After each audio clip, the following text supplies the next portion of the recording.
Então, pessoal, boa noite a todo mundo. Hoje é dia 19 de janeiro, praticamente a última aula aí da turma 1, né, e a sequência das outras turmas. A gente hoje vai falar sobre instrumentos financeiros. Gente, instrumentos financeiros é assim, tenho quase certeza... Alguém mexe com instrumento financeiro aí? Não? Instrumento financeiro é bastante complexo, é difícil, assim, porque são operações muito complexas. A gente tem, por exemplo, a questão dos instrumentos financeiros. Por exemplo, você pega em banco. Banco, praticamente tudo que você tem no banco é instrumento financeiro, tá? Praticamente. Claro que não tudo, mas a maior parte. E são operações complexas, tá, pessoal? Não são operações tão simples, não são operações fáceis de mexer. Mas assim...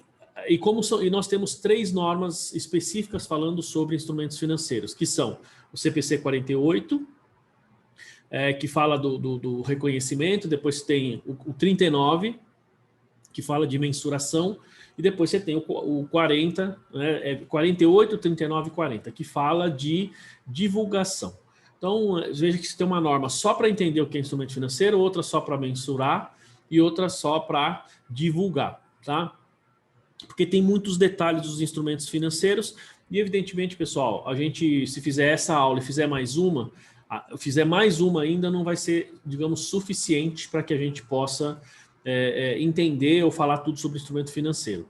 Falo isso porque, assim, é realmente uma matéria bastante complexa. Então, eu fiz aqui um material que ele aborda os principais pontos dos instrumentos financeiros, a classificação, como que a gente tem que fazer, né? Porque... não dá efetivamente para detalhar, tá? Não dá, realmente é muito, mas muita coisa mesmo, né? Além da complexidade do assunto. Bom, na prática, gente, vocês mexem aí com o instrumento financeiro, tá? Alguns de vocês, com certeza, mexem aí com o instrumento financeiro, tá? Mas às vezes não sabe que mexe, mas mexe. Então, por exemplo, quem mexe aí ou quem registra contas a receber, por exemplo, né? Então, contas a receber é um instrumento financeiro. Quando você faz uma compra, você tem um fornecedor é um instrumento financeiro.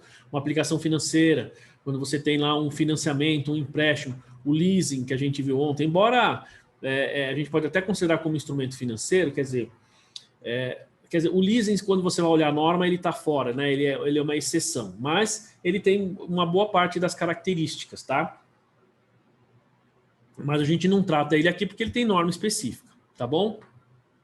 Bom, então, olha só, a gente tem... Pegar só esse grupo de slides aqui, eu ainda fiz aí uma redução nos slides, a gente tem praticamente... Assim, tinha mais de 100 slides, eu reduzi um pouquinho para ver se a gente consegue falar todos eles, né? Bom, então vejam que aqui a gente está falando, então, do 48, 48, 39 e 40, tá? Então, são 3 normas, tá?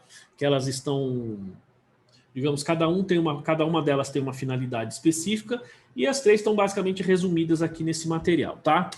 Então, o que é um instrumento financeiro, pessoal? Tem aqui o conceito, mas quem poderia aí falar o que é um instrumento financeiro? Ou o que entende de um instrumento financeiro? Alguém aí? Saber eu não sei, mas eu tenho uma ideia de que é algo que é disponível para converter em dinheiro. Assim. Mais ou menos. Às vezes... Assim, bem amador, assim, bem sem conhecer. Não, mas você vai ver o conceito, ele é muito simples, Solange. Assim, não necessariamente disponível para se converter em dinheiro. Você pode ter, digamos, essa conversão acontecendo mais para frente. Isso acontece também, tá? Então, quando você vê o conceito aqui, ó, veja, ele diz assim, ó. Então, o instrumento financeiro é um contrato que origina o ativo financeiro para a entidade e um passivo financeiro ou título patrimonial para outra entidade. Então, vejam que aqui, ó, a gente tem 2 situações. Ó, ele fala aqui, ó, passivo financeiro ou título patrimonial. A gente vai ver o conceito desses 2 aí, mas basicamente um instrumento financeiro é quando você tem um contrato que, de um lado, você tem um ativo financeiro, de outro lado, você tem um passivo financeiro ou um título patrimonial. É lógico que a gente vai ver agora quais são esses tipos de ativos e passivos financeiros, e aí ele vai ficar um pouquinho mais claro para a gente poder entender o que são e como que a gente classifica, tá? Normalmente, assim, a classificação desses instrumentos financeiros, dependendo do tipo do instrumento, a gente tem que fazer a classificação no momento já digamos, da assinatura do contrato, ou no momento em que você cria aquele ativo financeiro, aquele passivo financeiro, naquele momento você já faz, digamos, a destinação, principalmente no caso dos ativos, tá? No caso dos passivos, não necessariamente, é um pouquinho diferente, tá? Mas vamos ver isso daí, ó. Então, instrumento financeiro, espera lá, deixa eu deixar o pessoal entrar aqui. Aí sim, a Daiane e o Marcelo, deixa eu colocar na chamadinha aqui.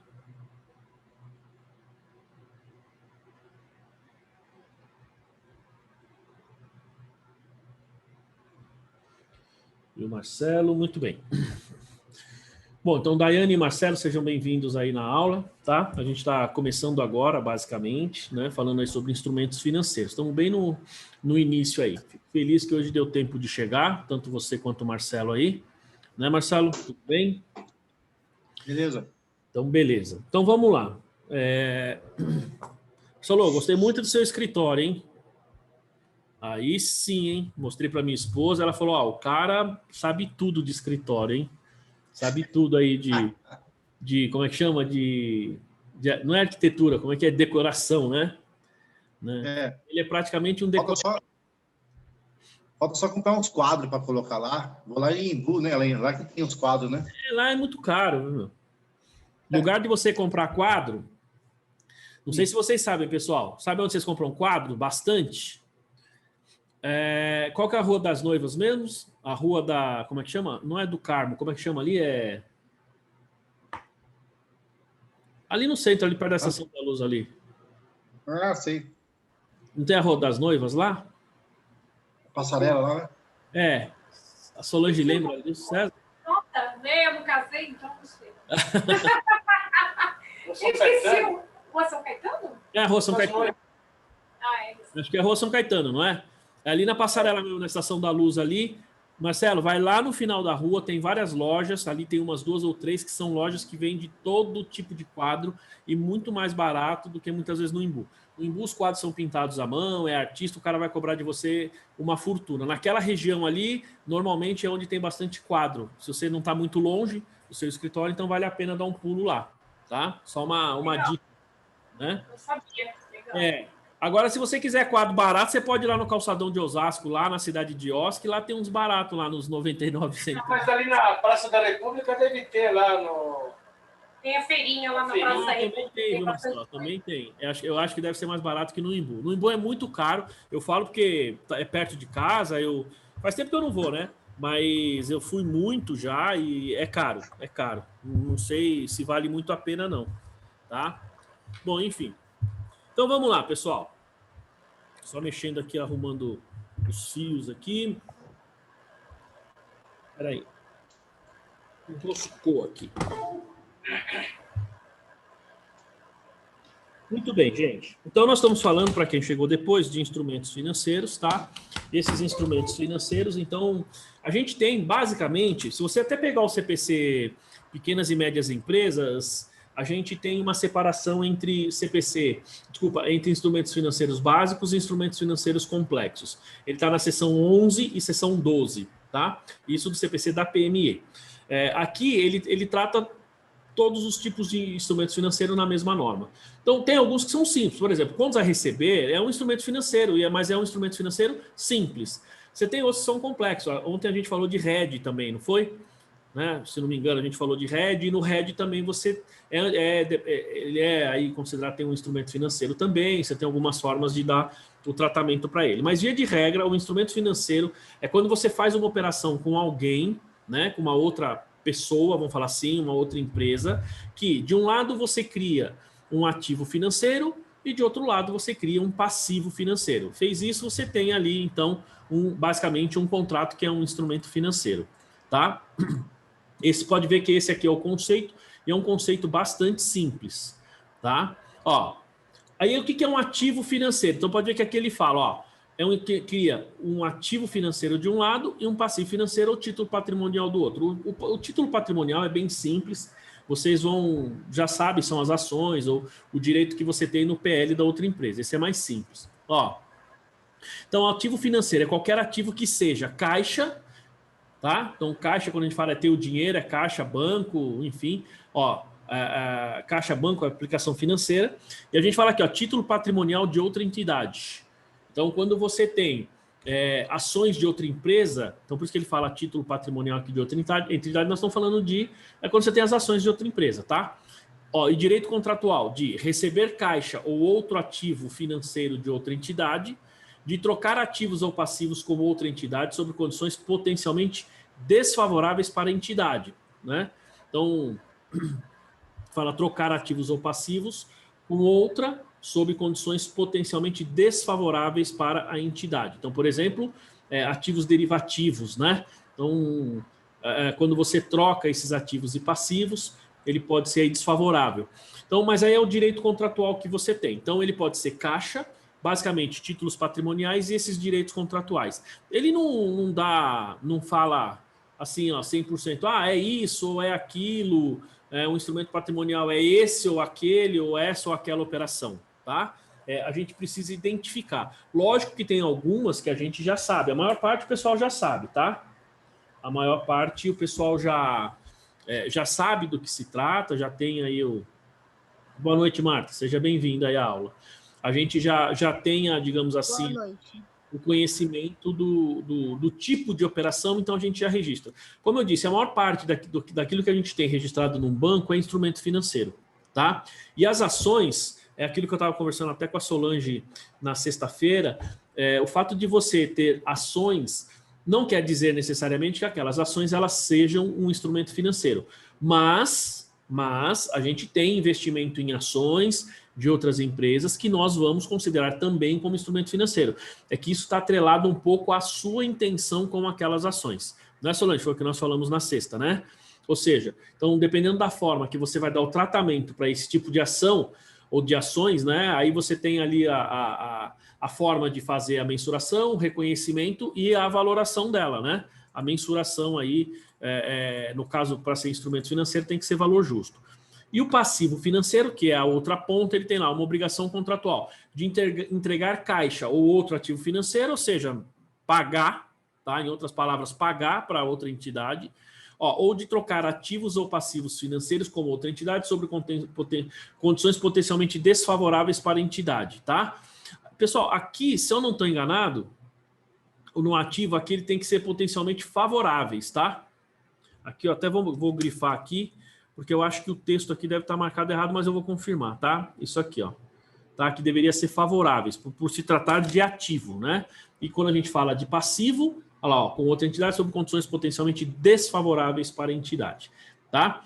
Então, passivo, vocês vejam aqui assim, ativo financeiro, caixa, título patrimonial de outra entidade ou direito contratual, de receber caixa ou de trocar ativos e passivos com outra empresa sobre uma condição, eu vou manter o texto aqui por enquanto, sobre uma condição potencialmente desfavorável. O passivo financeiro é obrigação contratual de pagar, de entregar caixa ou outro ativo financeiro para outra entidade. E de trocar também ativos e passivos com outra entidade sobre condições potencialmente desfavoráveis, tá? Então, vejam que o conceito aqui ele é relativamente simples, não tem muita dificuldade. E ele fala o título patrimonial, ó, é qualquer contrato que se estabeleça. Vejam, pessoal, ó, depois do estabeleça aqui, ó, basicamente, tá? Basicamente, quem lembra, ó, quando a gente tem daqui, ó, para frente, né? Basicamente, daqui para frente, esse conceito aqui é o conceito de PL, patrimônio líquido.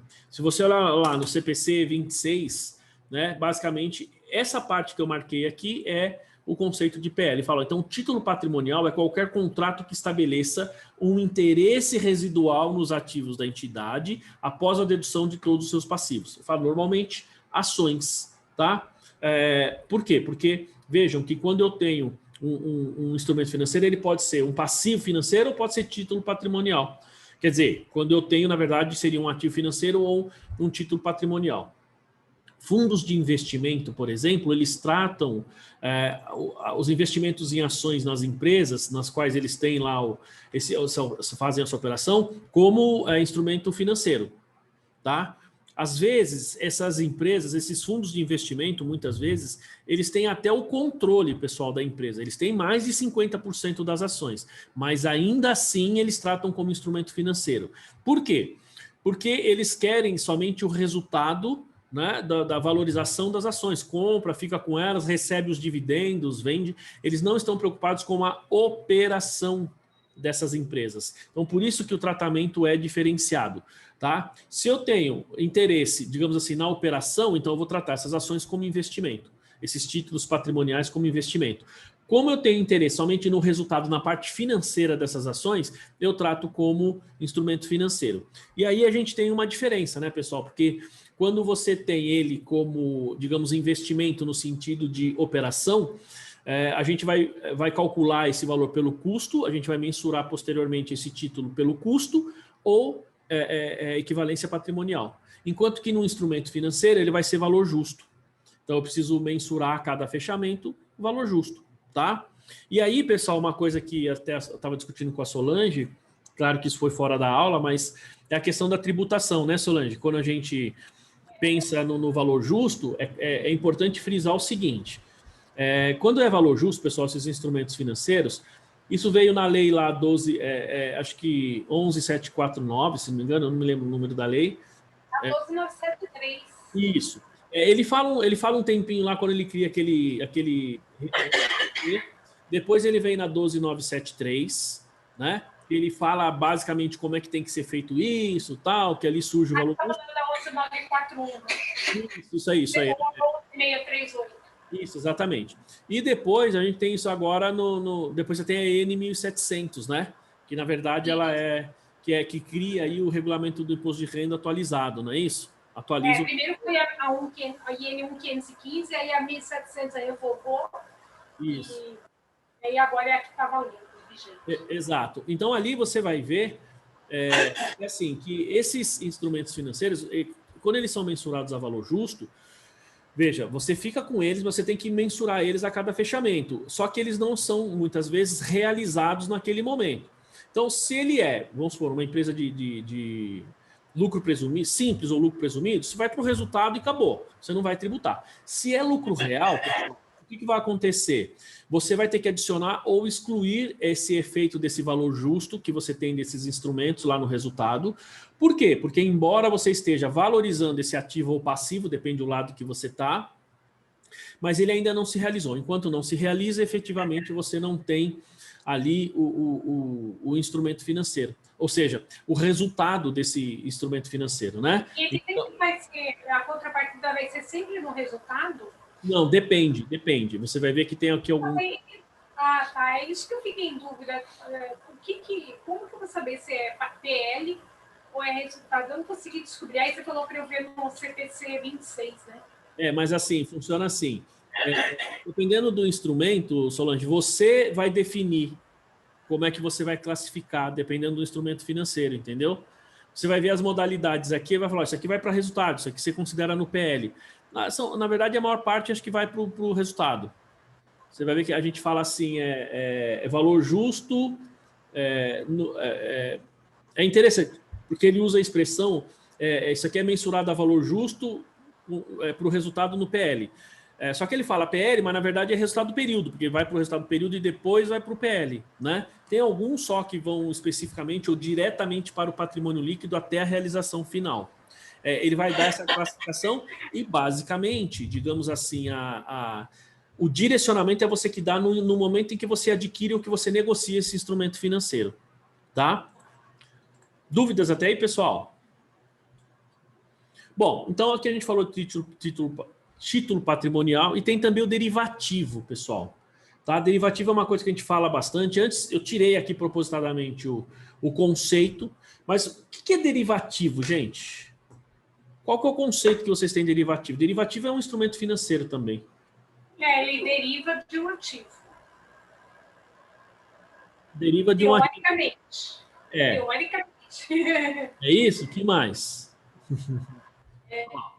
A gente tem, vamos ver o conceito. Ele tem basicamente, para que um item, digamos assim, seja considerado um derivativo, ele tem basicamente 3 características que ele tem que ter, tá?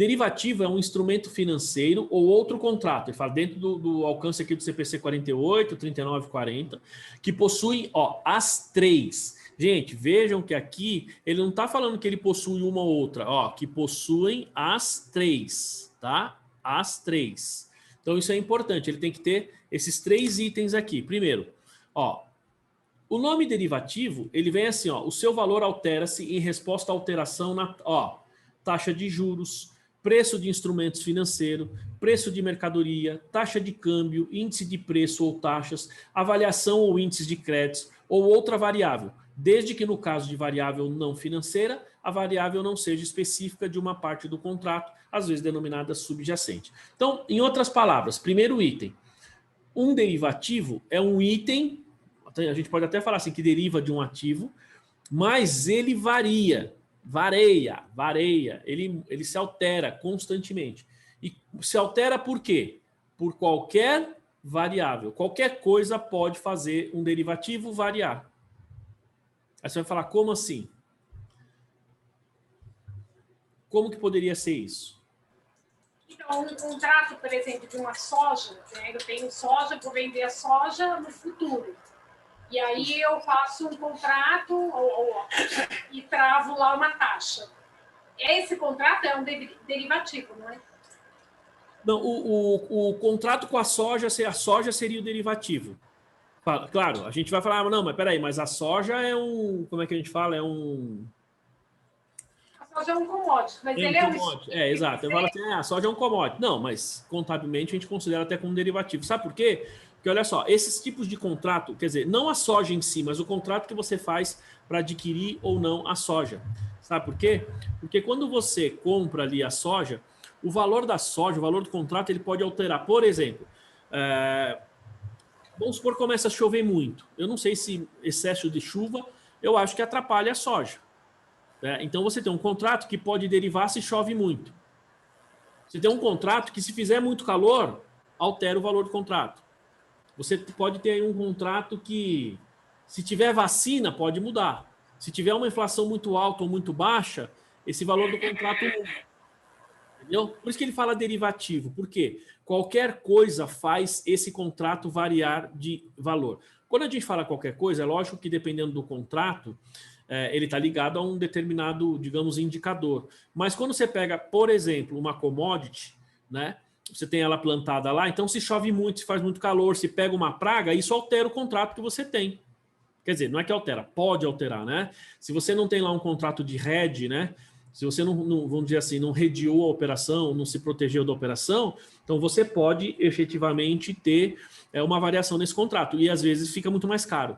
E às vezes você pode perder, ou às vezes você pode ganhar também, né? Dependendo do lado que você está. Então essa é a primeira característica, ou seja, é um item no contrato que varia. Vocês viram que varia sob qualquer condição aqui, tá? Ele se altera, né, em resposta a taxa de juros, preço de instrumento financeiro, preço de mercadoria, como é o caso que a gente está falando da soja, por exemplo. E aí, veja, choveu muito, lembra do tomate, lembra do arroz agora no começo do ano aí? Né? No começo não, no final do ano, no começo da pandemia, o arroz foi a 30, 40 reais, não é isso? Um saco de arroz lá. E aí as pessoas começaram a falar assim, isso é culpa do Bolsonaro, não sei o quê, porque fechou o comércio e tal. Não, no caso do arroz não teve nada a ver com, digamos assim, em tese, a atuação do governo.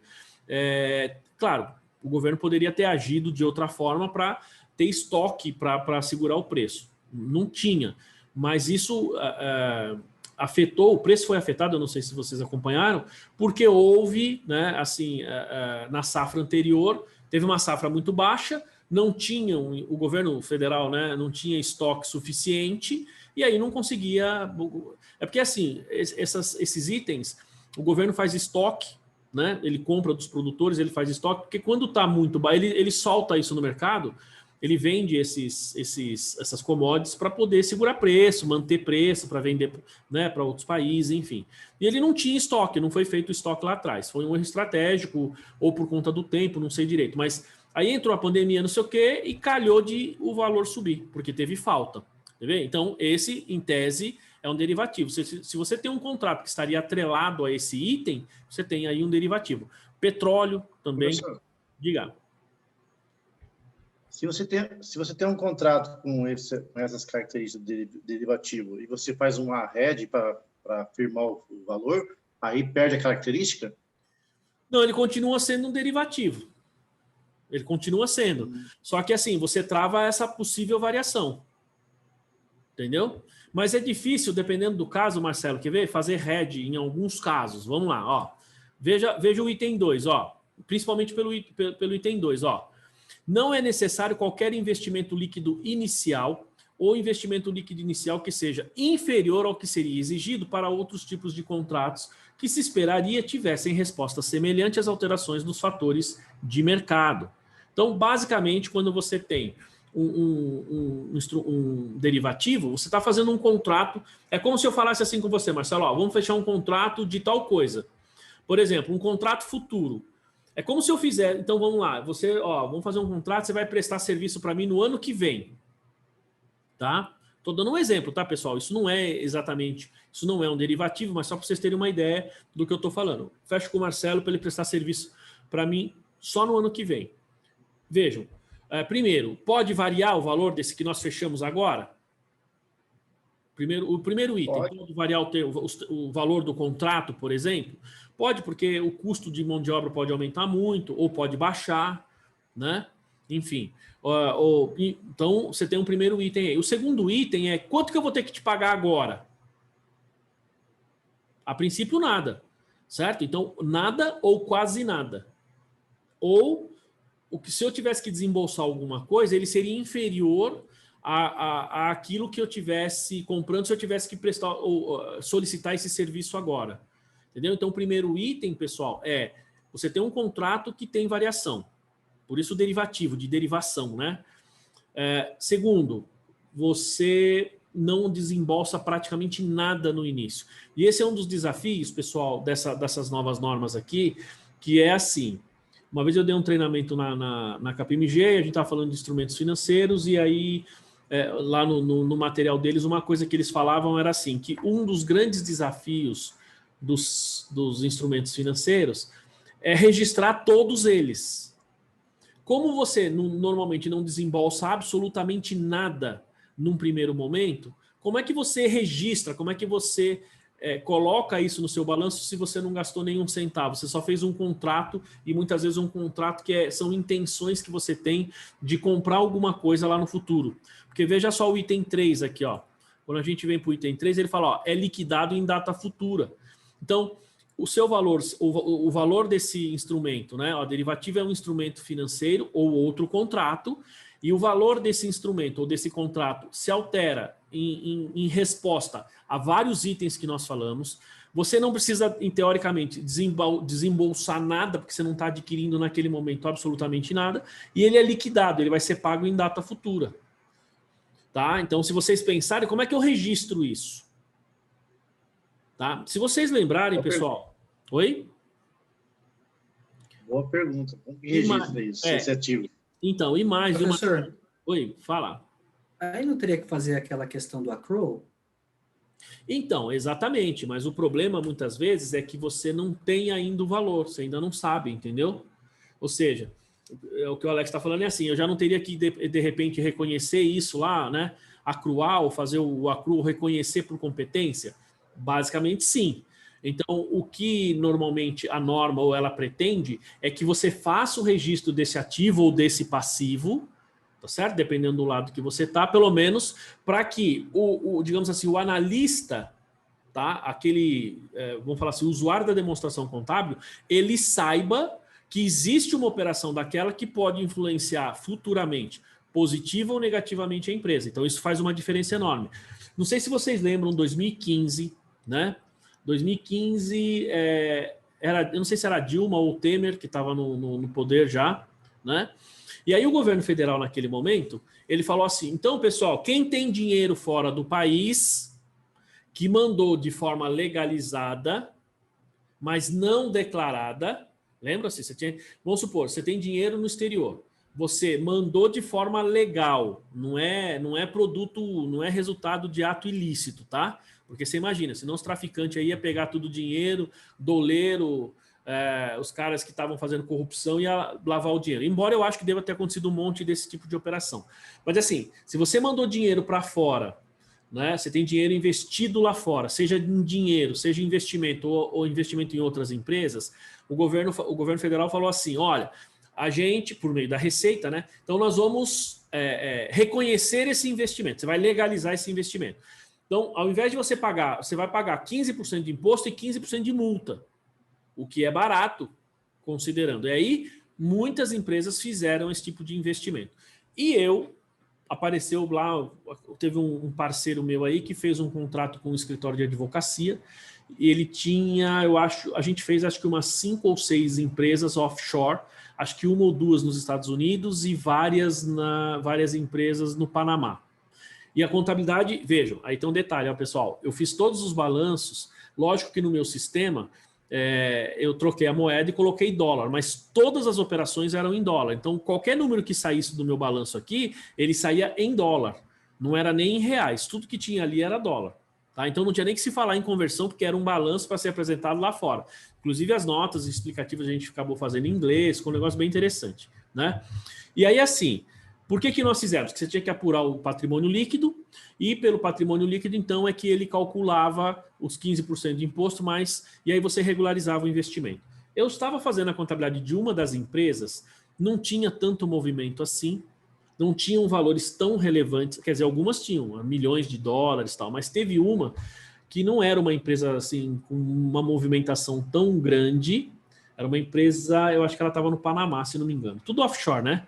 Estava lá no Panamá e no meio do, assim, tinha que fazer o ano inteiro. E aí em setembro eu me lembro que apareceu um valor, um depósito na conta corrente da empresa, o depósito lá fora, tá? Era o extrato bancário da entidade do banco lá no Panamá e outras lá nos Estados Unidos. De 700 mil dólares, 730 mil dólares. Do nada. Eu olhei aquilo, não tinha documentação suporte, liguei para o amigo meu, para o parceiro, falou, pergunta lá para o advogado, tem uma entrada aqui. Aí ele foi ver, foi falar com o advogado, foi falar com a empresa. Era um contrato derivativo, tá vendo? Ó? Então, eu estou fazendo o balanço, ele não tinha o balanço, a gente não sabia. Ele tinha comprado, se não me engano, acho que barris de petróleo como investimento, o lastro era o barril de petróleo, comprou uma certa quantidade, e o barril naquele momento tinha valorizado bastante e ele realizou o contrato naquele momento. Ele ganhou simplesmente 730 mil dólares ali e antes não tinha nenhum tipo de desembolso. Percebeu, Alex, a dificuldade num caso desse? Como é que você registra isso? Lógico que naquele momento entrou tudo como receita e como caixa, né? Caixa, assim, bancos, mas aquilo deveria estar de alguma maneira registrado teoricamente como uma aplicação financeira. Mas como é que eu faço isso? Como é que eu lanço isso como uma aplicação financeira se eu não sei, se eu não desembolsei nada? Professor. Diga. Então esse contrato já estava rolando faz tempo. Quando foi realizado, que você foi saber que tinha esse valor. Exatamente, esse contrato já está... Isso é o que acontece com a gente no dia a dia, né, Marcelo? Por exemplo, você pega ali o Alex, você pega a Daiane, a Patrícia, né? Enfim... Talvez é difícil acontecer. Por que a gente fala isso? Porque eles estão numa empresa e que a Lilian também, que não está aqui hoje, mas quando você tem esse tipo de operação, fica mais fácil você identificar. Agora, você pega lá, Daiane Mourão, se eu falar, ela vai ficar brava. Você pega ali a Glaucio, o Isaías, a Luciana, a própria Solange agora, e o César, né? O Marcelo, até comigo, o que acontece? É aquela velha história que você tem um contrato, eu não sei se o Alex, a Daiane e a Patrícia sabem disso, mas você tem lá uma determinada operação que aconteceu há um ano atrás, você não tem a mínima ideia daquilo e de repente chega lá o contrato para você. Um exemplo muito comum, tem que vender esse veículo aqui. O cara manda lá uma nota, emite uma nota de venda, ou chega para você o documento, ou entrou um dinheiro, né? E você nem tem aquilo registrado ser imobilizado. Olha lá, tá vendo? A Daiane tá falando que acontece todos os dias. Acontece realmente muito. Isso porque a gente tem que implorar para os empresários mandar o extrato bancário, mandar as despesas, manda em Excel, aí ele manda pelo celular, manda não sei o quê, aí, meu Deus do céu. Nossa, eu Só Deus. detesto esse negócio de ficar mandando pelo celular. Hoje todo mundo é celular, né? Tudo é WhatsApp e tal, é horrível. Mas enfim, né? Por isso que eu já deixo tudo na nuvem, porque aí no celular mesmo você já passa para a nuvem, aí eu já venho no computador e já baixo, é mais fácil. Mas quem não usa esse recurso sofre, né? Então, percebem? Então, como é que eu faço? E aí, gente, eu vou fazer um comentário à parte aqui, que uma das dificuldades, um dos desafios da contabilidade no futuro é justamente entender esse, digamos assim, esse novo ou essa nova característica dos ativos. Eu não estou nem falando de ativos financeiros, de instrumentos financeiros, ativos como um todo. Acho que eu até já comentei isso com vocês, né? O Alex, a Daiane e a Patrícia, eles não estavam, porque eu já fiz esse comentário faz um bom tempo, mas é assim, se a gente for pensar, olha só que interessante, você pega o Google, por exemplo, que tipo de serviço o Google presta? Ele é mais conhecido pelo serviço de busca, não é isso? E quanto que ele cobra pelo serviço de busca? Nada. É de graça. Você percebe que a principal fonte geradora de receita da empresa é de graça. Ele não cobra, né? Então, você pega um time de futebol. Qual é a principal fonte geradora de receita dos times de futebol, se você for pensar? As torcidas. Porque são elas que assistem a TV. Porque se você não tiver espectador, você pode ver a Globo. Agora tá uma briga aí, né? Mas há um tempo atrás, a Globo, por exemplo, só passava jogo do Corinthians, jogo do Palmeiras, talvez do São Paulo. Você pega um time menor, né? Santos também, mas você pega um time um pouco menor, a Globo não passava. Não sei se vocês sabiam disso, né? Por que que não passa? Porque não tem audiência. Não tem audiência. Vai passar Ferroviária e 15 de Piracicaba? Não, simplesmente não passa. Por exemplo, a Libertadores esse ano, quem está passando é o SBT, porque o Corinthians não está na Libertadores, né? Exato, e está batendo na Globo na audiência. No dia que tem jogo na Libertadores, nos dias que o SBT passou, ele bateu na Globo, né? Vejam, mas assim, e principalmente na Europa, se você pega, os maiores geradores de receita são a torcida, eles que vão aos estádios, eles que compram camisa, que não sei o que e tal. Agora, não sei se vocês percebem, nós estamos falando de um item que gera receita para a empresa, mas a empresa não tem controle. Entendeu? Então, eu já vi alguns artigos aí, algumas discussões, no sentido de que a gente tem que se preocupar, os desafios da contabilidade no futuro é justamente como registrar esse tipo de ativo, tá? Porque registrar contas a receber é fácil. Agora, qual o tratamento que a gente dá para esses ativos no futuro? Professor, falar nesse tipo de contrato, quando a empresa faz um contrato com um time de futebol para poder patrocinar, existe esses contratos derivativos, tipo, se o time der retorno para a empresa, X reais, então, sei lá, tem algum tipo de contrato assim ou não? Não, mas aí eu não sei se ele caracterizaria como um instrumento financeiro, como um derivativo. Esse tipo mas existe, né? Não, existe, mas aí você tem digamos assim, é um contrato específico, né? Mas a gente não dá para classificar esse caso especificamente que você está falando como um porque não é bancário, não é financeiro, entendi. Não é um item financeiro, exatamente. Ele não é um item financeiro, então não dá para você considerar como um derivativo. Porque, por exemplo, é como se fosse, né? Assim, a gente pode fazer uma analogia. O que o Alex falou, o que o Marcelo está falando, é uma analogia. É como se fosse. Porque, por exemplo, a soja, por si só, ela não é necessariamente um derivativo. Mas o contrato futuro que eu faço para adquirir essa soja, aí sim. Porque quando eu faço um contrato futuro, quanto que eu desembolso agora? Eu não desembolso nada. Por quê? Porque eu vou pagar pela soja quando eu receber a soja. Porque, pessoal, nós estamos num começo de ano, eu nem sei as culturas, digamos assim, que as empresas estão comprando nesse momento. Tá? Mas vamos supor que eu esteja comprando café. Soja, que mais? A gente tem, sei lá, uva, qualquer coisa. Quando você está comprando esse tipo de plantação, você está comprando agora algo que nem foi plantado ainda. Porque primeiro precisa plantar, depois colher, para depois eu utilizar. Então eu faço um contrato né, a gente chama muitas vezes um contrato a termo que você faz agora, e o contrato em si, ele vai ser um instrumento financeiro, é um derivativo, porque o valor desse contrato pode aumentar ou subir. Lógico que aí, para eu não perder, eu vou lá e faço um contrato de hedge para evitar que eu perca dinheiro, né? E na outra ponta também, porque você tem o comprador e o vendedor. Ele pode subir ou pode descer. Então, eu posso fazer uma operação de hedge. E o hedge também pode ser aí um instrumento financeiro, pode ser um derivativo. Então, mas no início dá para lançar, porque você tem um valor pré-fixado, né? Então, esse é um desafio. Então, você até poderia utilizar aquilo ali, né? Ele não fala aqui na norma, mas eu entendo que você tendo isso, você deveria colocar, a não ser que ele fale assim, ó, você está comprando tantas toneladas, tantos, sei lá, X quilos de grãos, e o valor vai ser definido com o valor de mercado da época. Então, você tem hoje uma expectativa. Então, você até poderia registrar isso, vamos falar assim, só precisa tomar cuidado com a conta para você fazer o registro, e aí você vai, como é um instrumento financeiro e você vai medindo ele a valor justo, a cada reporte, a cada fechamento, você mede o valor justo. Vamos supor que nós estamos comprando soja.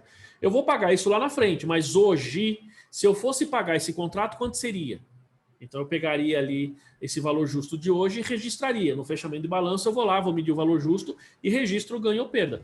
Por isso que esses itens eles não são dedutíveis e nem são tributáveis, porque são estimativas. É como o Alex falou, nós estamos somente fazendo o accrual, só o reconhecimento desses itens.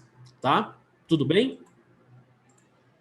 Ó, então eles têm, o valor se altera, não é necessário investimento inicial, normalmente o investimento é próximo de zero, ou ele é inferior àquilo que seria necessário para você comprar um derivativo semelhante com data de hoje e é liquidado em data futura.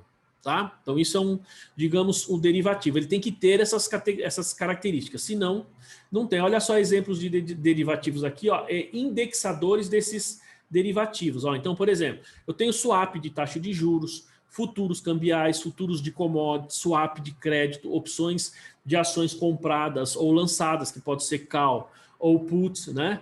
E aí os indexadores variáveis. Veja, taxa de juros não é necessariamente... a gente pode, dependendo do caso, ele pode até ser um pouco diferente, mas ó, você tem swap de taxa de juros, o indexador variável, taxa de juros, variação cambial, preço das commodities, tá? Então, se eu vou fazer um contrato futuro de commodity, como é o caso da soja que a gente está falando, ele está aqui. Então, qual é o indexador? Preço de commodity. Mas como que eu vou saber o preço da commodity? Lá no fechamento, né? Ó, aqui a gente tem preço de crédito ou rating de crédito. A gente está fazendo um swap aqui, né? E a opção de ações, né? O preço das ações. Percebe? Então vejam, esses tipos... Já viram algum tipo de contrato desses aqui? Não? Alguém já registrou aí? Não? Isso aqui a gente tem, dependendo da área que você está, você tem bastante. Como eu falei, banco, isso aqui é bastante comum, né? Então você tem os contratos de commodities, são esses casos que a gente está falando. Você está comprando commodity para quando ela for colhida, que você tiver lá a quantidade de grãos, as sacas que você comprou, você vai pagar lá no futuro. Você tem, qual outro que a gente viu ali? Swap de câmbio, né? O que é um swap de câmbio, sabe? Um contrato de swap de câmbio? O que é um swap? What it means swap, everyone? A troca, né? Swap é troca, né? Então você fazer a troca. Troca a taxa do dólar por taxa de juros. Ou você pode trocar também, você pode fazer um contrato de swap da seguinte maneira. Então, por exemplo, Solange, você tem uma operação de venda lá fora. Então você vendeu e vai receber em dólar. Eu tenho uma operação de compra. Eu comprei e vou ter que pagar em dólar. Então, o que a gente faz? A gente faz um swap cambial. Então, por exemplo, eu troco a minha taxa com a sua. Então, você tem, digamos assim, se o dólar cair, você vai receber, então você vai receber menos. Por outro lado, eu vou ganhar porque eu vou pagar menos. Eu vou pagar menos. E se for o oposto... Geralmente faz com o banco, não é? O banco normalmente que faz essa operação. Porque você chega lá, é difícil achar uma empresa que vai fazer isso, mas o banco, você chega lá, eu quero fazer um contrato. Então, o banco sabe as empresas que estão vendendo, né, que precisam, digamos assim, é como se eu trocasse câmbio. Então, o risco da Solange de queda é o meu ganho na queda. Então, a gente troca. Então, nem eu vou perder, nem ela vai perder. Os doleiros fazem muito isso, né? Swap. Fazem, total. Doleiro faz isso direto. Né? Doleiro, o pessoal que tem operação lá fora fazem isso direto. Por quê? Para garantir que ele não vai perder dinheiro na operação. Então eles fazem. Esse é o tipo de contrato de swap de câmbio. Né? Então eu troco a minha taxa que eu vou pagar pela taxa que a Solange vai receber. Em tese, o meu risco elimino dela. Né? E aí Professor, mas isso aí é muito fácil de lavar dinheiro, não? Não, é uma operação legal. Mas fica numa entrelinha ali, muito sim, muito. É que o banco cobra por isso, né? Então, na verdade, por exemplo, você imagina o banco que vai intermediar essa operação. Então, banco, a Solange fala assim: eu tenho um contrato de contas a receber e eu quero fazer um swap aí para não correr muito risco. Não é que você não corre, não é risco zero, tá? Mas você diminui bastante. Então, o que o banco faz? É como se ele comprasse isso de você. Ele chega para a Solange e fala: tá bom, eu vou trocar aqui o contrato, eu garanto essa taxa para você, mas por outro lado, ele está fazendo isso com outro fornecedor, entendeu? Então ele está pegando. Então o banco está intermediando. É uma operação que o banco faz. Entendeu?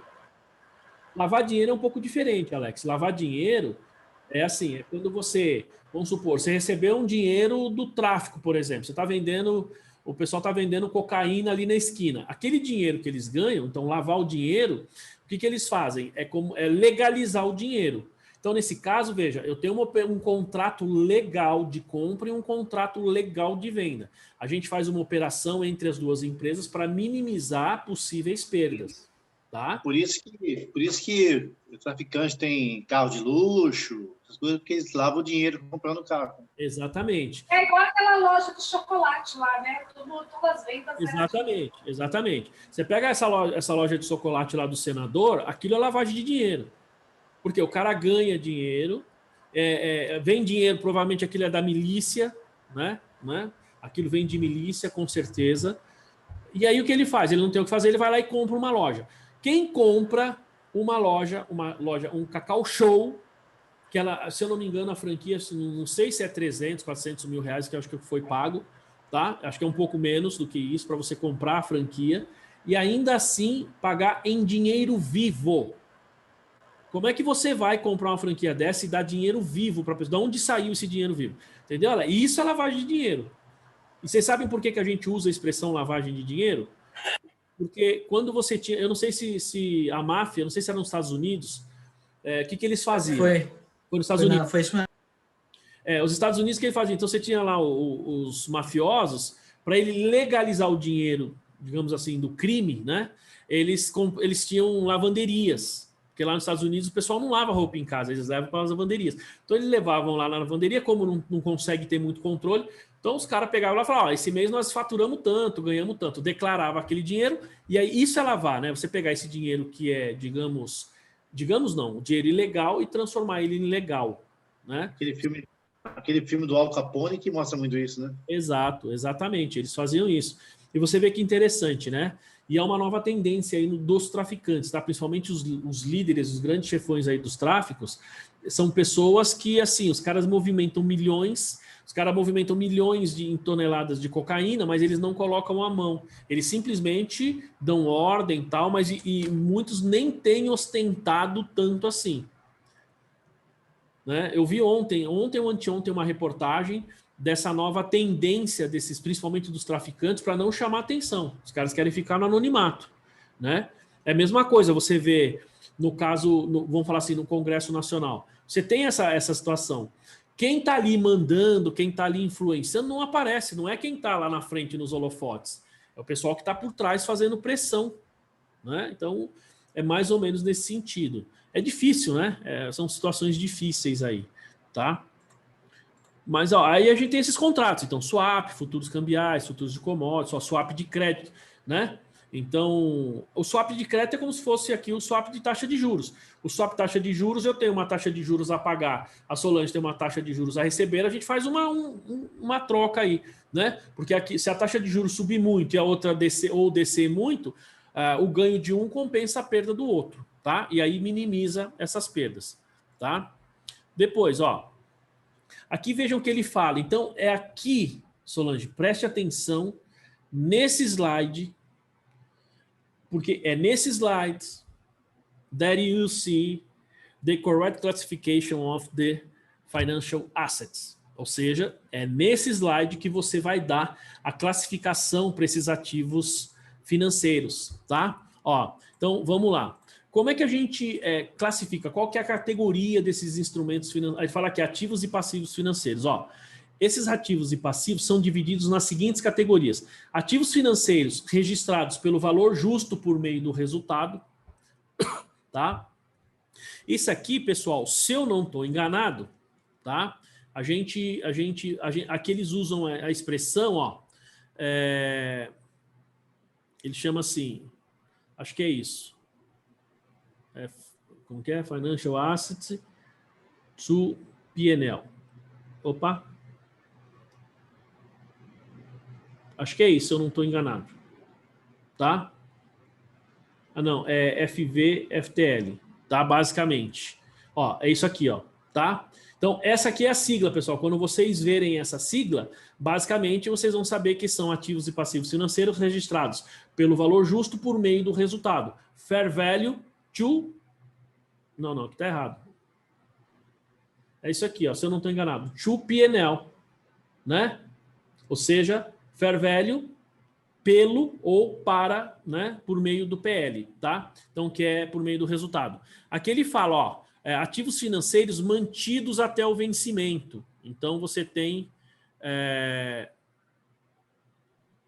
se eu não me engano, nós vamos ver aí, mas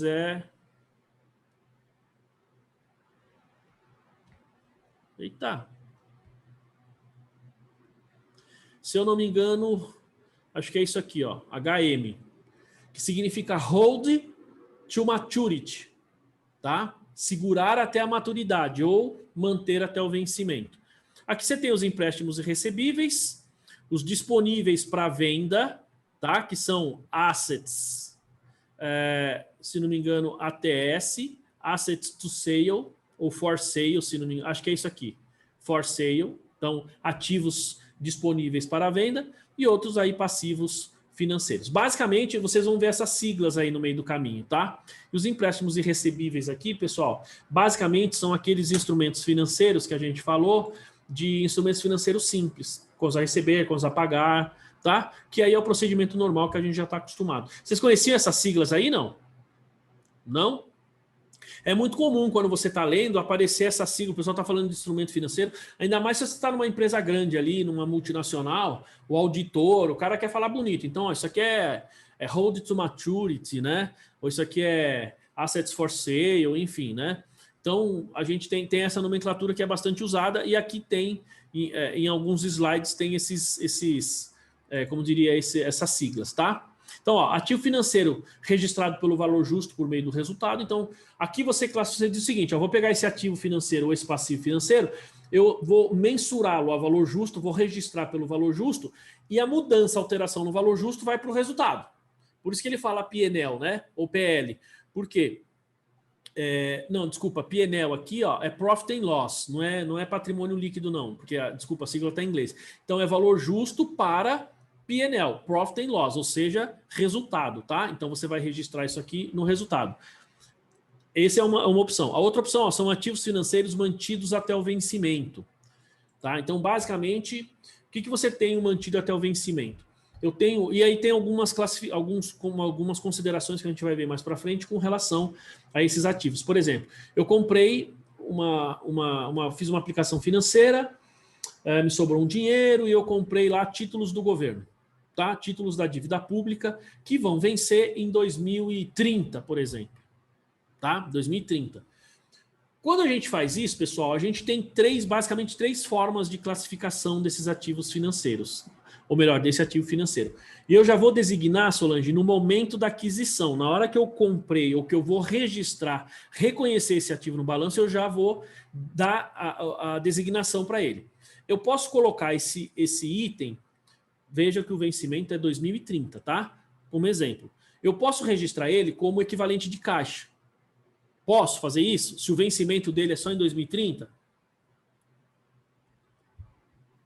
Não. Posso. Por quê? Porque, veja, na verdade, é a essência sobre a forma. Então, a data efetiva do vencimento, você concorda que é a forma?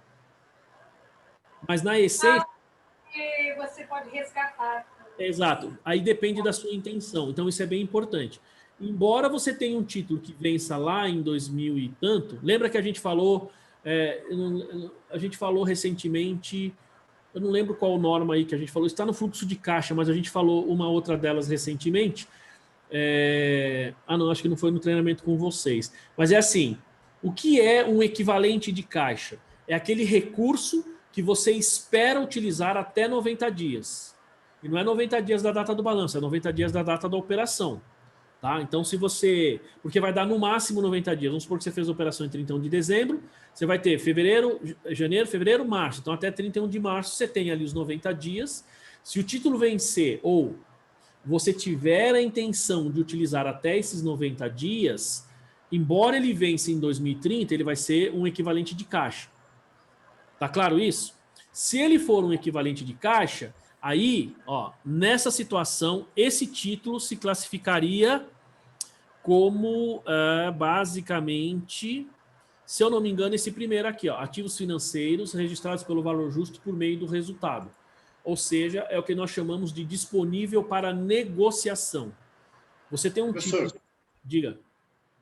Então, se você for registrar esse ativo e não puder resgatar ele até 90 dias, você não pode colocar no equivalente. Não, não pode. E não é só não pode, tá, Marcelo? É se você não tem a intenção.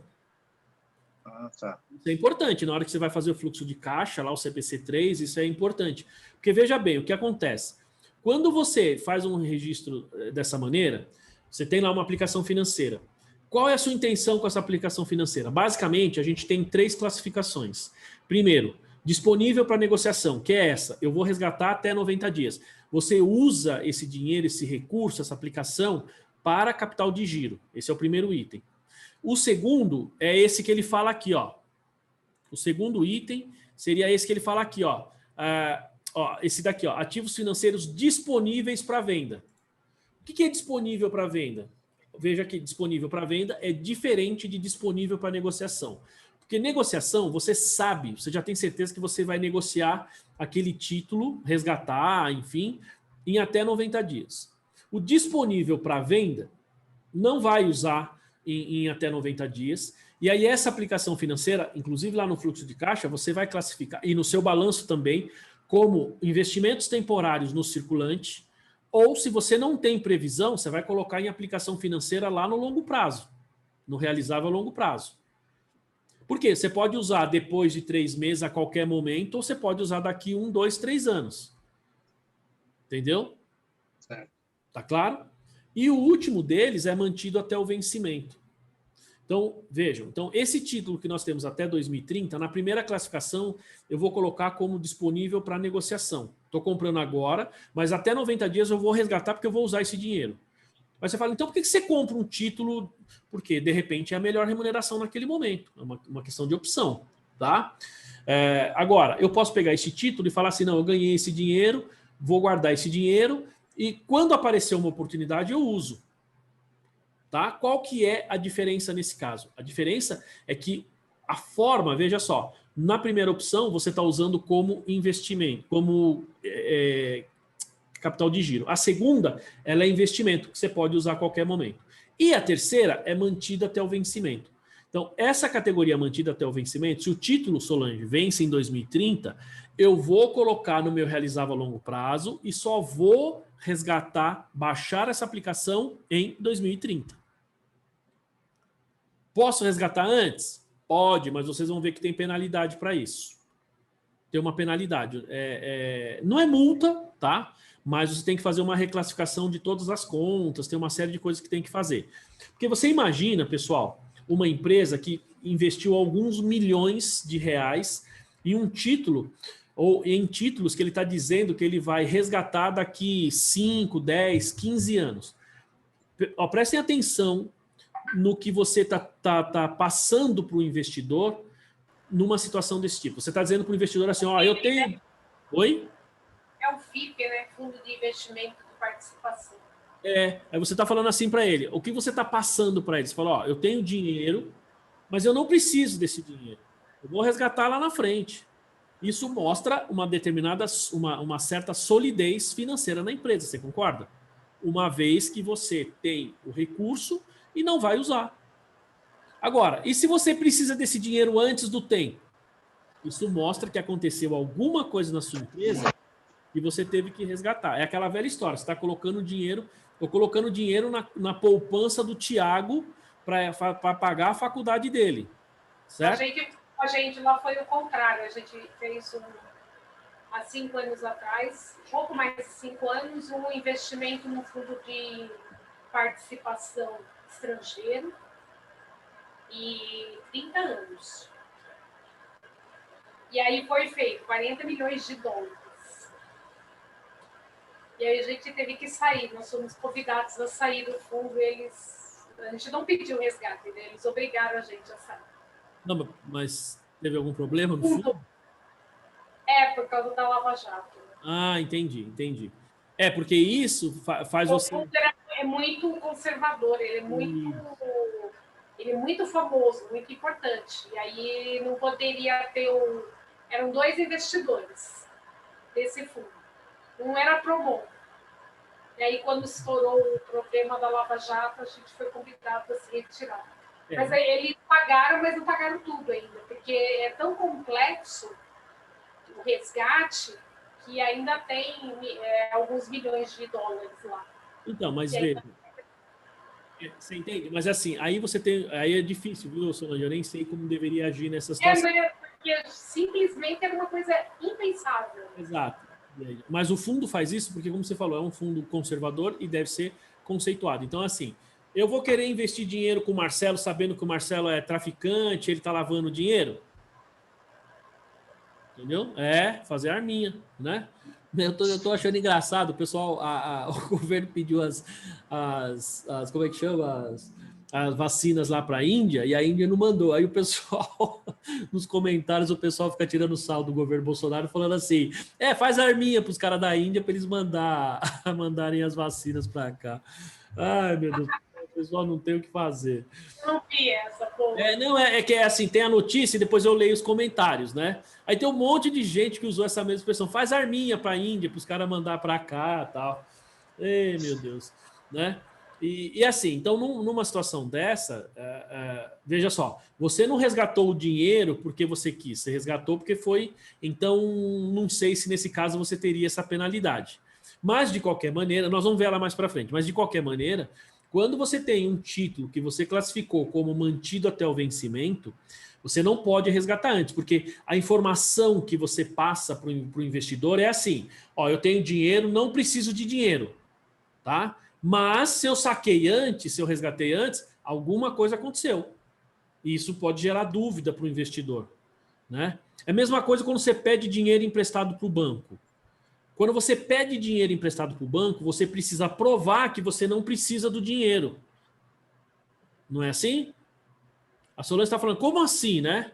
Pô, você vai pedir no banco, o cara pede tanta garantia que se você tivesse aquele monte de garantia, você não precisava efetivamente pedir dinheiro no banco. Você está pedindo porque você não tem o dinheiro.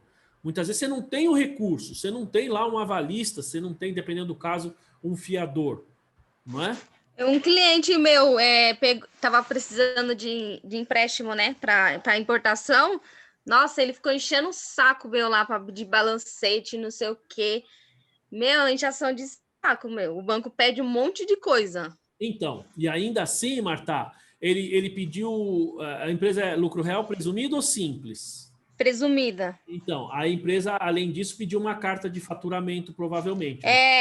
Foi carta de faturamento. Ele fez umas 10 cartas de faturamento. Sabe por que ele pede a carta de faturamento? Por causa do banco. Hã? Sabe por que ele pediu a carta de faturamento, basicamente? Uhum. Provavelmente ele não acredita no seu balanço. É verdade. Então, ele pediu o balanço, pediu o balancete, pediu o faturamento, e o faturamento tinha que ser no modelo do banco. Então, então, vamos lá. Primeiro, o banco pediu balancete. Se o cliente quiser mandar, ele manda, mas ele não é obrigado. A empresa não é obrigada a mandar. Aí o banco vai falar, tudo bem, você não me manda, eu não te dou um empréstimo. Tudo bem, eu não mandaria o meu balancete. Eu tentaria outra forma. Pois é, e ainda pediu, porque assim, ele tinha pedido o balancete, aí ele não aceitou, Ele pediu o balancete assinado, porque ele mandou, tipo, sem assinar, aí voltou, aí Então, mas você vê... pediu assinado. Não, mas aí é que está, veja só, o balancete... Daqui a pouco pede o SPED. Tem gente que pede, ô, Alex, tem gente que pede, sim, tem gente que tem pedido o SPED, tá? Pois é. Não é daqui a pouco, não. Lá na Prodon, eles pedem o SPED. É, lá, tá vendo? As DFs publicadas no SPED. É, o pessoal pede, Alex, não é novidade, não, já estão pedindo já, né? Pois Por que é. eles fazem isso? Veja só, primeiro... Tudo isso para poder liberar um financiamento. Não, mas veja, balancete é um documento interno, ele não tem valor legal. O valor legal é o que está na lei, que está no Código Civil, que é balanço, DRE, é o que está nas normas aí, né? Balanço, DRE, é isso que tem valor legal. O banco não poderia pedir um balancete assinado, não tem valor. Até porque o Código Civil, depois o que ele vai fazer com esse balancete? O banco vai processar a empresa e vai falar, não, tem aqui o documento. O juiz vai falar, esse documento não é válido, tem que ver o balanço. Você entende? Mas eles ficam fazendo isso porque eles querem dificultar. Ou seja, por que o cara quer o seu balancete se está no seu balanço? O que o banco até poderia pedir, não, me dá a composição dessa conta só para eu entender, ou explicações. Agora, uma coisa, Marta, importante, hein? Essa empresa tinha nota explicativa? Não. Então, muitas vezes, quando você manda para o banco ter uma nota explicativa boa, detalhando ali os itens, às vezes o banco pede menos coisa, porque está na nota explicativa. A nota explicativa ela faz parte das demonstrações e uma boa parte dessas explicações estão na nota explicativa. E aí o banco não fica pedindo balancete, por exemplo, que eu acho que não tem o menor sentido, né? Enfim, mas está claro aí, pessoal, essas 3 classificações? Disponível para negociação, disponível para venda ou mantido até o vencimento, tá? Vamos lá. Ó, então você tem os empréstimos irrecebíveis, que isso aí são o instrumento financeiro simples, que é a aplicação financeira, contas a receber, empréstimo, financiamento e outros passivos financeiros. Vamos ver aqui, ó, o que ele fala aqui, ó. Então, ó, tá vendo, ó? Aqui ele fala, ó, então, ativos, ativo e passivo financeiro mensurado pelo valor justo por meio do resultado. Fair value to profit and loss, tá certo? Fair value to profit and loss, ou seja, valor justo mensurado por meio, né, do PL. Do PL é P&L, tá, pessoal? É demonstração de resultado. Ó, um ativo passivo financeiro, então, mensurado pelo valor justo por meio do resultado, é um ativo financeiro que satisfaz qualquer uma das seguintes condições. Veja que ele não fala todas, ele fala qualquer uma. É classificado como mantido para negociação. Lembra que eu falei? É mantido para negociação. É aquele título que você compra e já vai vender. Então, por exemplo, ações. Eu compro a ação da empresa. Se eu sou um day trade, eu compro hoje, vou vender amanhã, então é um título disponível para negociação, porque eu já estou comprando para vender. Tá? Então, ele cairia aqui, né? Você pega aí essa aplicação financeira. Vamos ver, ó. Um ativo ou passivo é classificado como mantido para negociação quando for, ó, adquirido ou incorrido, principalmente para finalidade de venda ou de recompra em prazo muito curto.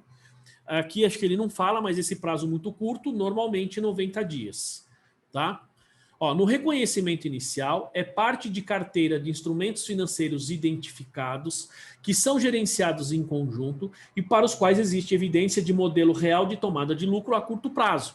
Então, aqui ele está falando o seguinte, a parte de carteira de instrumentos financeiros. Você está adquirindo algum instrumento financeiro, seja ativo ou dependendo do caso, passivo ali, que ele faz parte de digamos, de uma carteira que você consegue medir, apurar efetivamente o lucro em curto prazo. Porque tem determinadas carteiras, muitas vezes, que você compra, determinados investimentos que você faz, que no curto prazo você não consegue medir, porque são investimentos de longo prazo, né, que você não consegue, muitas vezes, resgatar ou negociar antes de um determinado prazo, que normalmente são prazos acima de 90 dias, e a apuração desses itens, desses valores, digamos assim, só vai se dar lá no final. Então, ele fugiria desse conceito aqui. Tá? Então, esse item, ó, no reconhecimento inicial, veja, é na hora que você adquire esse ativo, né, esse instrumento financeiro, ele fala assim, ó, são instrumentos financeiros identificados, você sabe exatamente o tipo de instrumento, que são gerenciados em conjunto e para os quais existe evidência, tá? Você consegue saber, tem modelo real, quando ele fala modelo, nós estamos falando de modelo matemático, está falando de modelos de tomada de decisão, modelos aí de apuração de lucro, enfim. Você tem modelos que o mercado usa para precificar, para apurar lucro desses instrumentos, aí no curto prazo, tá? Outra coisa, é um derivativo. Então, esses ativos aqui, tem que ser um derivativo. E ó, é designado pela entidade no reconhecimento inicial. Veja aqui, Solange, aqui responde a sua pergunta. Então, se ele tem essas características, como você deve ter lido na norma essa semana ou no final de semana, você fala assim, mas como é que eu classifico isso? É a sua intenção. Então, nesse momento, se você ler aqui, olha o que ele fala, ó, né, ele diz assim, é designado pela entidade no reconhecimento inicial como mensurado ao valor justo por meio do resultado. Então, você já falou, ó, esse título, ele é de curto prazo, ele é negociável, eu consigo medir esse resultado no curto prazo logo no momento da aquisição e já vou classificar ele como disponível para negociação, ou seja, eu vou mensurar ele a valor justo por meio do resultado. Você define isso. Professor, marcação a mercado e valor justo são sinônimos ou não tem nada a ver? Então, na verdade, Solange, não. Tá? Mas vamos lá, vamos esclarecer isso aí. A gente usa muito a marcação a mercado nos instrumentos financeiros, né? E às vezes você deve estar me perguntando, porque o pessoal usa muito também essa expressão. Isso aqui é marcação a mercado, não é? O pessoal fala isso. Não sei se os outros... Eu me perco, sinceramente. Então, é que é assim. O que é a marcação a mercado? É quando você vai consultar isso no mercado. Então, por exemplo, você está comprando ações é marcação a mercado, não é marcação a mercado? Porque você vai lá na cotação do dia e vê o valor daquele item. Ou seja, você tem uma marcação, o mercado está marcando o valor daquele título. Isso é marcação a mercado, certo? Muito bem. Quando você vê o valor justo, CPC 46, você tem 3 inputs diferentes para, digamos assim, para você medir esse valor justo. Qual que é o primeiro input? Nós falamos, você lembra? Alguém lembra aí? Valores observáveis. Então, quando você tem o quê? Itens... digamos assim, de balcão, que você tem por ações, por exemplo. Então, veja que a marcação a mercado de uma ação, a gente pode considerar como valor justo. Então, nesse caso, seria igual. Por quê? Porque é um valor observável, o mercado determina o preço, e se você for comprar ou vender, é aquilo que você vai pagar o que a pessoa está disposta a vender. Então, em tese, eu diria assim para você, é a mesma coisa? Não. Não. Mas, podem ser o mesmo valor? Pode ser o mesmo valor? Pode. Entendeu? Por quê? Essa marcação a mercado, na maioria dessas operações financeiras, como elas têm, digamos, input que a gente fala observável, né? Que é o input número 1 lá no valor justo. Isso vai estar escrito aqui, pessoal. No final dos slides tem isso aí, né? Eu não sei se eu tirei, mas pelo menos tinha. Ele fala lá, então, input número 1, valor observável, cotação no mercado. Então, essa cotação no mercado seria igual ao valor justo. Não sei se ficou claro. É a mesma coisa? Não. O valor pode ser igual? Normalmente, se for marcação a mercado, normalmente é valor justo. Porque se você for comprar uma ação na bolsa, você vai pagar provavelmente o mesmo valor que eu ou o Marcelo ou qualquer um outro, certo? Por quê? Porque é o valor que é a cotação do dia na bolsa. Tá? Então, você teria, nesse caso, a marcação a mercado praticamente igual ao valor justo. Antes das normas, a gente não usava a expressão valor justo, a gente usava a expressão marcação a mercado. Entendeu? Todo mundo falava marcação a mercado, tudo era marcação a mercado. Então, por isso que tem muito essa expressão aí, de marcação a mercado. Tá? Não sei se esclareci aí. Tá? Então, vejam que aqui, ó, eu tenho esse ativo que é mantido para negociação, né? Então, ele fala ativo ou passivo, eu vou manter ele para negociação e, efetivamente, eu vou designar ele como mensurado ao valor justo por meio do resultado, porque eu sei que é mantido para negociação.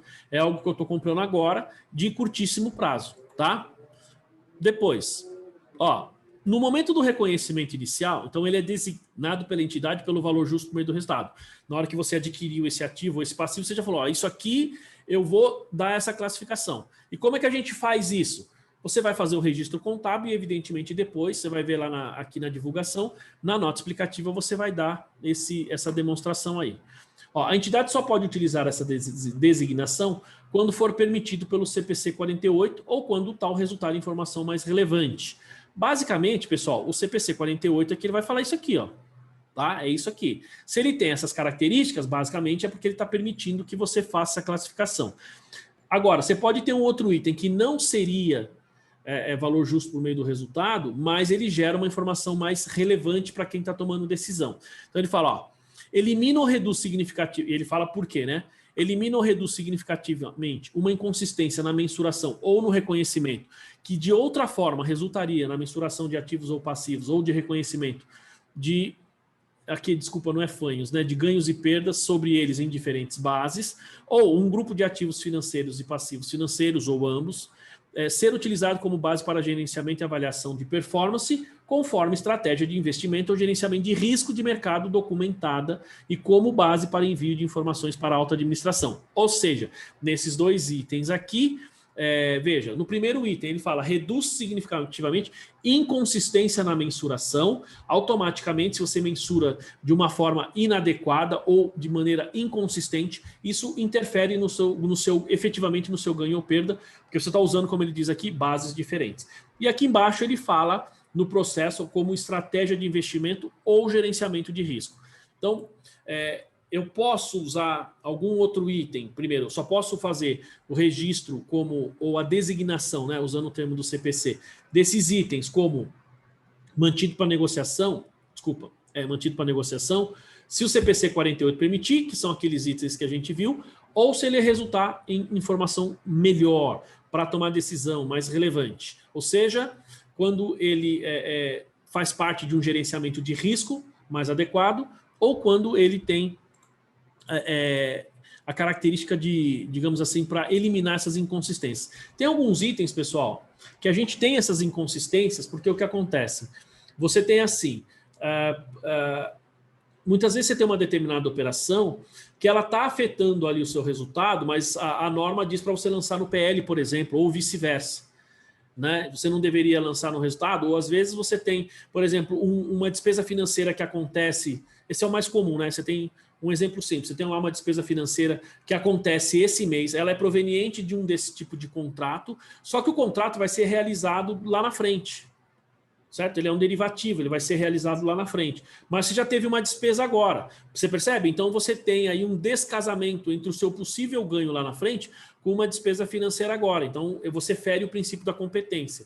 Então, se você tiver outros títulos que teriam essa característica, então, muitas vezes aqui o instrumento, essa norma, ela tenta eliminar essas diferenças, né? Tenta fazer com que você consiga eliminar essas inconsistências na mensuração, o que é bastante normal.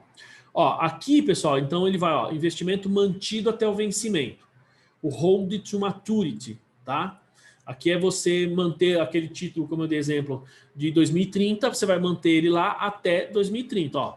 Investimentos mantidos até o vencimento são os ativos financeiros. Aqui veja que ele fala não derivativos, tá?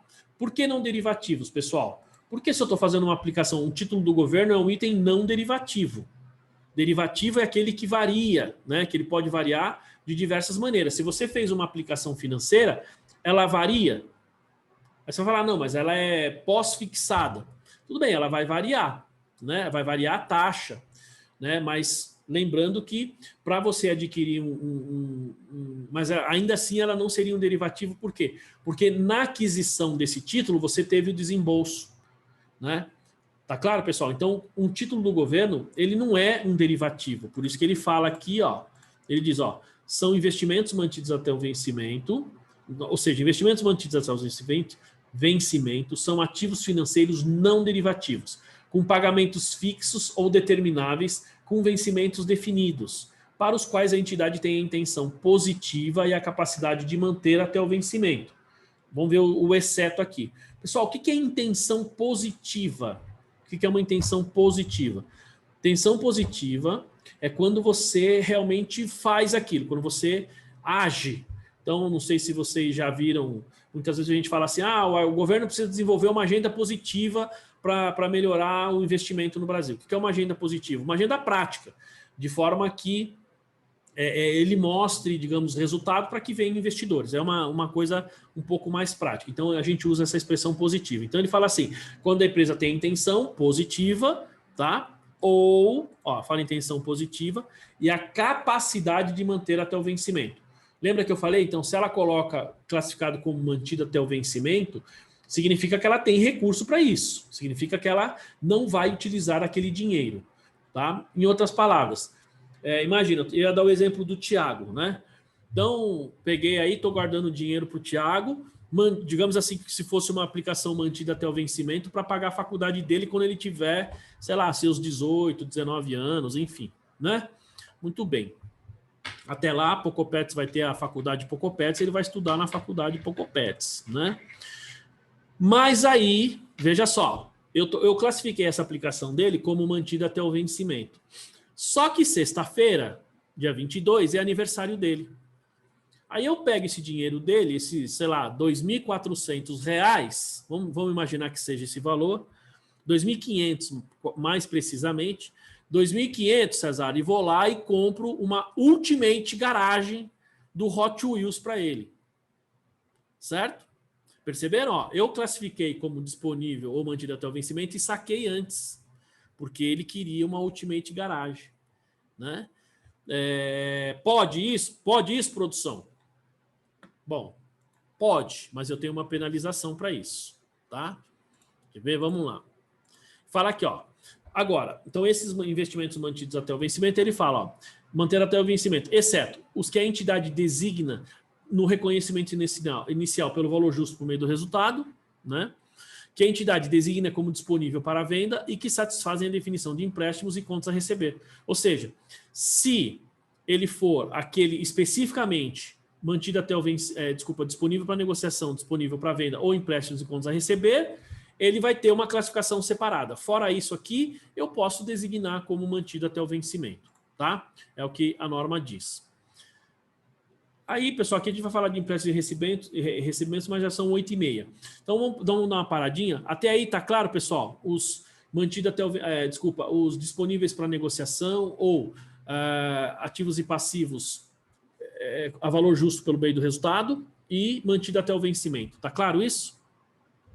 Beleza? Então tá bom, pessoal, 8h30, vamos parar aí, mais ou menos, mas essa classificação é fácil, viu, Marcelo? Essa classificação não é muito difícil, não. O que eu considero mais difícil nesse caso, eu não sei se, por exemplo, aqui o Alex, a Daiane, estou falando eles por conta do tamanho da empresa, a Solange acho que talvez tenha lá, não sei se os outros têm algum tipo de operação desse tipo nos seus clientes ou na empresa, né? Eu tenho aqui cliente pelo lucro real, mas não tem essa operação. O que a gente tem lá agora é debentures, né, Paty? Mas aí foi a gente emitindo debentures. Vocês emitindo debentures, né? Então, a debenture... A gente está com o passivo lá. Exato. A debenture, vocês vão ver que aí para vocês seria passivo, né? Para quem comprou um ativo. Então, você vai ver que a debenture, ela tem alguns detalhes específicos também, porque tem que ver se ela é conversível, se não é, tem alguns detalhes. Diga, Patrícia. A nossa, acredito que não seja, não. Não, né? Não, a nossa não é conversível, não. Não. Porque senão ela entraria no conceito de título, dependendo do tipo de conversão, ela pode entrar no conceito de instrumento patrimonial. É muito difícil alguém hoje em dia emitir debênture conversível em ações, né? Quase não se tem mais. Não sei. Quase não se tem mais. Pelo menos que eu tenho pesquisado, olhado, nenhuma. Só te pagam no final lá o valor. O valor, tal, né? A não ser que a empresa, estou pensando aqui em algum caso específico. Na verdade, isso é uma questão estratégica, pelo que eu vejo. Não tem, como poderia dizer, você não tem necessariamente uma situação de que a empresa, obrigada nenhuma né? É uma questão mais estratégica mesmo. E talvez hoje, pela própria situação de mercado, ou, digamos assim, na posição de investidor, não haja necessidade. Mas é possível, né, ter esse tipo de título, e aí a gente tem essa classificação que ele vai falar um pouquinho mais para frente aqui, esse tipo de ação aí. Tipo de ação não, esse tipo de digamos assim, de título, né? Porque ele é de um lado ativo, do outro lado é passivo. Mas nós vamos falar. Tudo bem, pessoal? Então, 15 minutinhos, né? Então, é isso? Então, 5 para as 9, não, 15 para as 9 a gente volta, né? Beleza? Então, beleza, pessoal. Beleza. Até daqui a pouquinho.